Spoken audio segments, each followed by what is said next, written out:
Good afternoon, dear friends.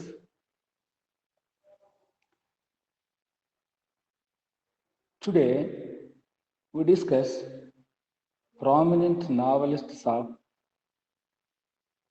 pre-independence period. The novelists who wrote novels before independence. They started writing novels, keeping nation and national movement, and the events going before them became plot of their novels. They well projected nationalist movement in a such a way that they evoked much patriotism response from the readers. They not only projected nationalism and national movement, but also projected, social issues, and they expressed their opinion on the issues based on society. Then, with the independence movement picking up momentum, many began to write about nation and nationalism in their novels. Many of them started writing novels basing on nationalism as well as nation. Among them, we come across Rabindranath Tagore, who received the Nobel Prize for Literature in 1913, wrote four novels, namely Broken Nest in 1901, Gora in 1910, The Home and the World in 1916, and Cross Currents in 1929. So before independence, he produced four prominent novels and which have made him extremely popular in Indian writing in English. From the second decade of the 20th century, Mahatma Gandhi is a major influence on the Indian English fiction. So what happens, the philosophy of Mahatma Gandhi, ideals of Mahatma Gandhi have become major source of inspiration for a number of Indian writers. That's why we find impact of Mahatma Gandhi on Indian writing in English. So most of the writers having been attracted towards Gandhi's ideology, so projected the values which are relevant to the lives of many people in their fictional works. K.S. Venkatramani's first novel, Murugan, the Tiller, promotes the cause of Gandhian principles. So K.S. Venkatramani's first novel, you see, Murugan the Tiller, promotes Gandhian values in a such a way that they are, immortal for our survival. So immortal in the sense they make our life more meaningful. Then second novel, Kandan, The Patriot, a novel of New India making, is a narrative about 1930 civil disobedience movement. So his second novel also is about a civil disobedient movement in a pre-independence era. So Venkatramani, in his two fictional works, is careful enough to project Gandhian ideas as well as civil disobedience movement. So ideals of Mahatma Gandhi as well as civil disobedience movement. So how Mahatma Gandhi principles have influenced the people, have awakened the people to go forward to get their motherland free from the clutches of Britishers. So here, the impact of Mahatma Gandhi is the principles on writers as well as their inspiration for the writers to go for fiction writing. So most of the writers in those days adopted a fiction as a powerful weapon through which they want to project, they want to bring to limelight the efficacy of Mahatma Gandhi principles and the impact of his principles in bringing people together to fight against the Britishers. So that's what we come across in case of Venkatramani's two novels. Then yes, K. Natarajan, says K. Nagarajan, Atavar House is about Gandhian nationalism.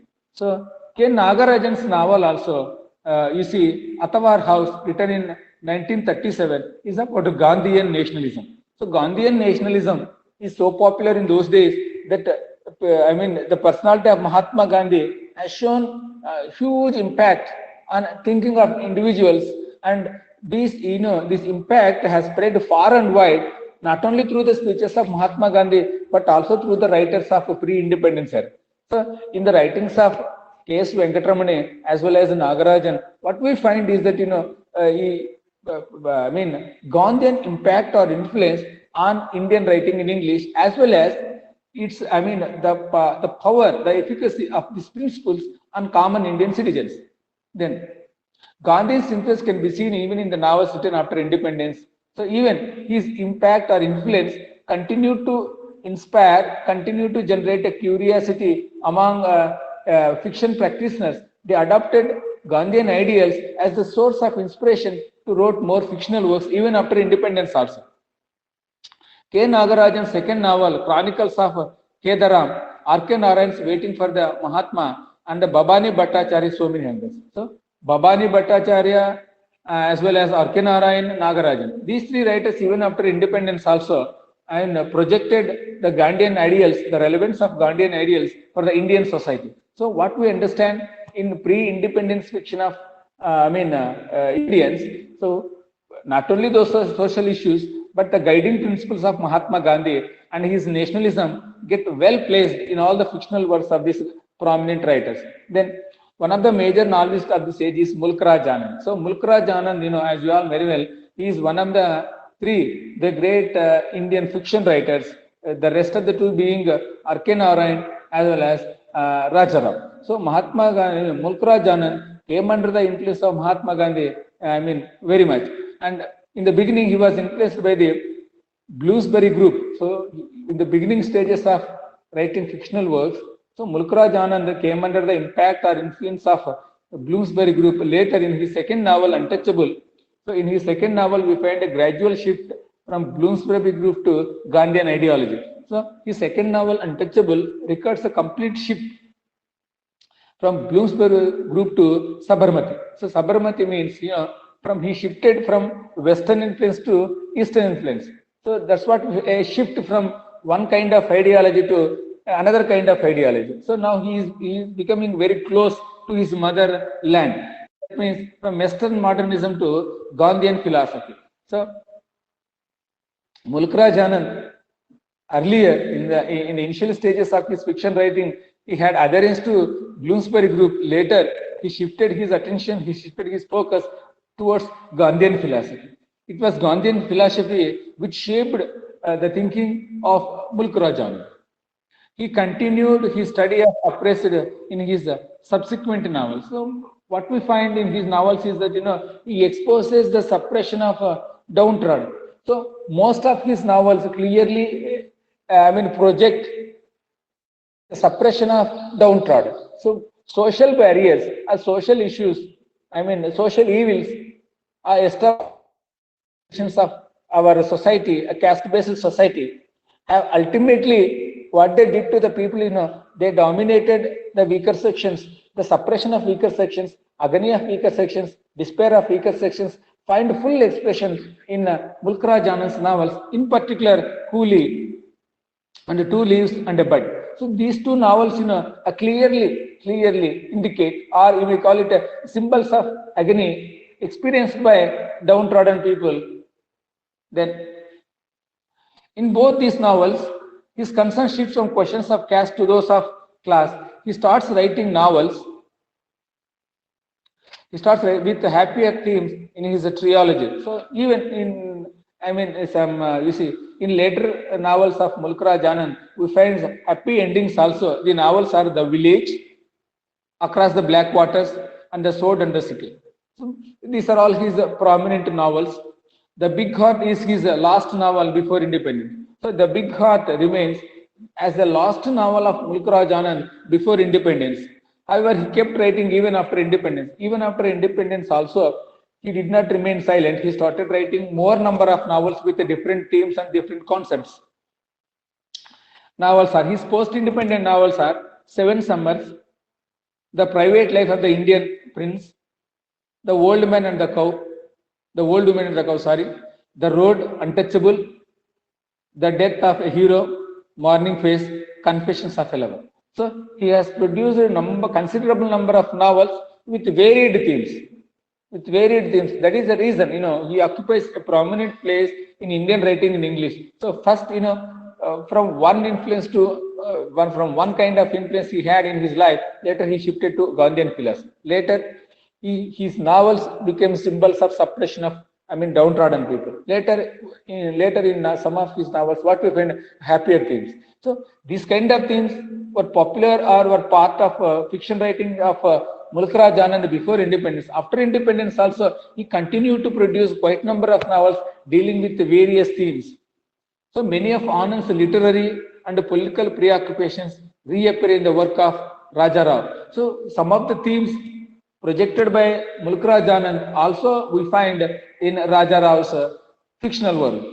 So Raja Rao, a contemporary of Mulk Raj Anand and R.K. Narayan, he has his own way of dealing with the things. But sometimes what we find, in the novels of R.K. Narayan, Raja Rao also, we find some themes of Mulk Raj Anand, who wrote only one novel before independence, Kantapura. No, when we remember Kantapura, what happens, village environment and people's desire for independence and rural environment and a kind of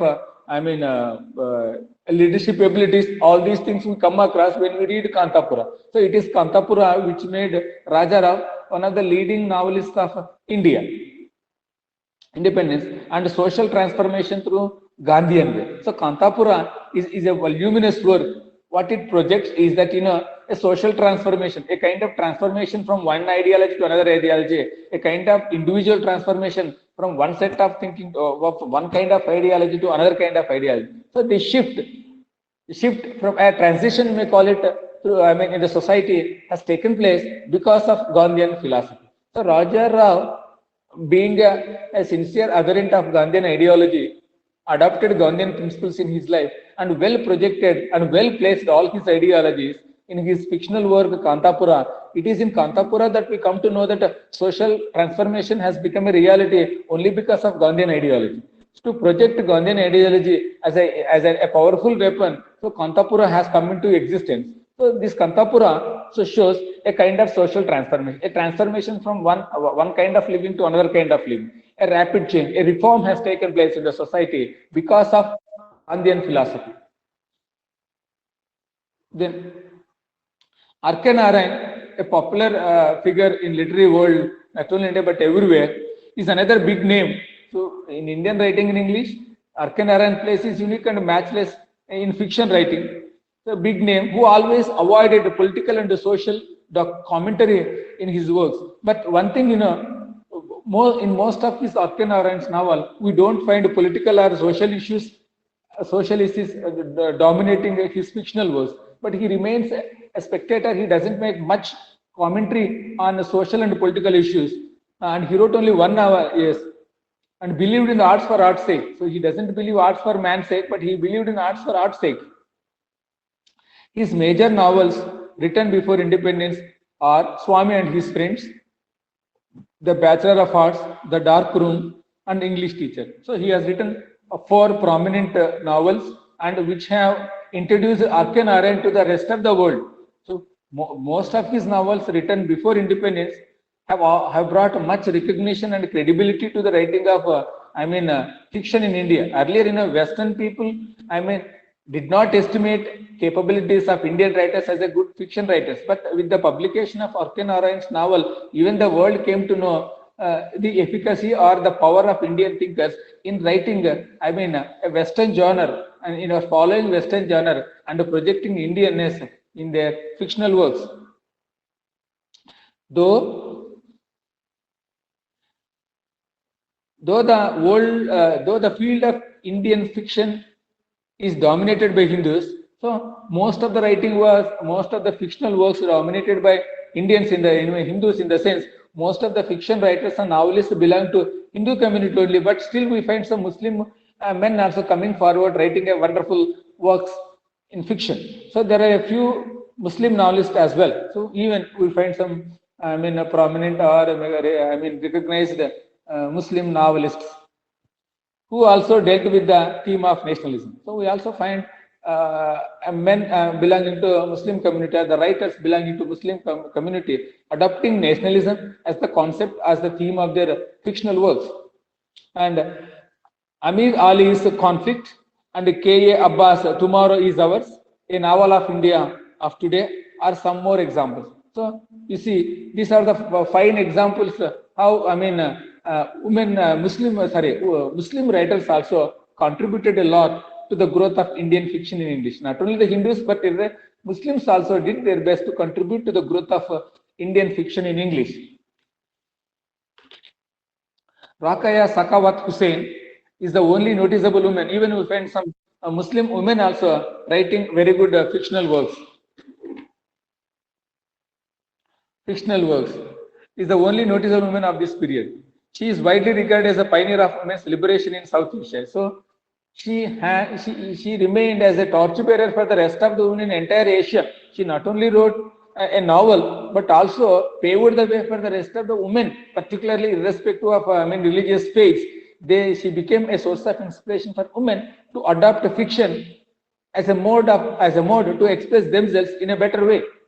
So her only novel, Sultana's Dream, is a science fiction. So she has written, you see how great she is. She has written a science fiction, Sultana's Dream, in 1905. Fiction come feminist utopian society. It has bilingual themes, or not bilingual. It has two themes. One thing is about it is a science fiction. Second thing is about it can be viewed through feminist angle also. She is the first Asian to write a fictional work, particularly adopting science. In this novel, she reverses the role of men and women, in which women are dominant sex and men are subordinate. You see, quite interesting fact is that she has written a fictional work in which what we find women are more dominant in sex than men. Men can be subordinated and women can be more dominant.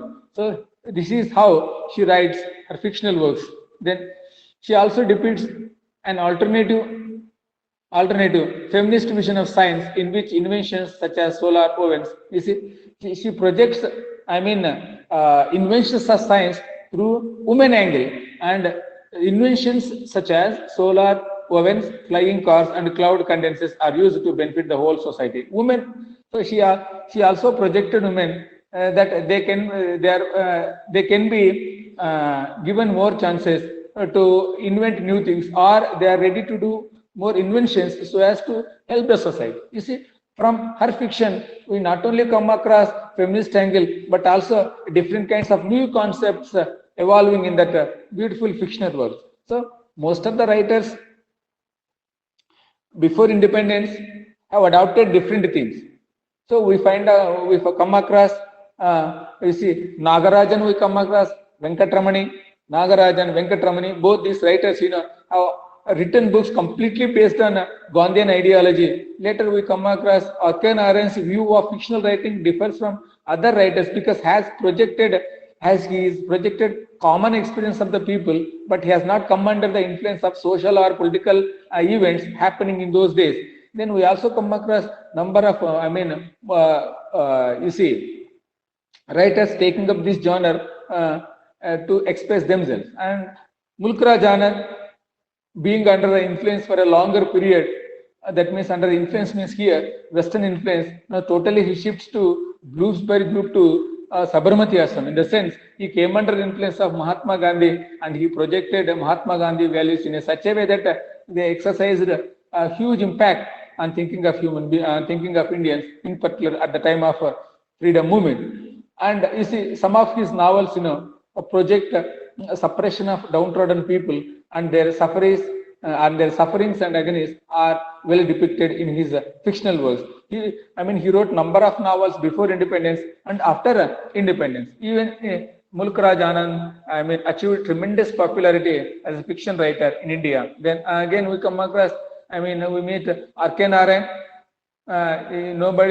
Everybody knows what R.K. Narayan is, how his novels depict irony and satire.